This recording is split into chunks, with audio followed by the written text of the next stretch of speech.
नमस्कार. गेल्या काही महिन्यांपासून सुरू असलेल्या सलग पावसाने राज्यातील शेतकरी आणि नागरिकांना अक्षरशः हैराण करून सोडलं आहे. दसरा आणि दिवाळीसारख्या सणांवरही पावसाचं सावट कायम राहिल्यानंतरनं आता नोव्हेंबर महिन्याच्या सुरुवातीलाच हवामान विभागाने पुन्हा एकदा जोरदार पावसाचा इशारा दिला आहे.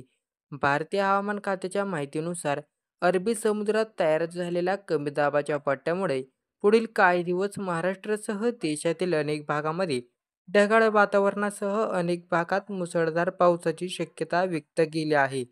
रविवारी राज्यातील अनेक भागात पावसाने चांगलाच तडाखा दिला.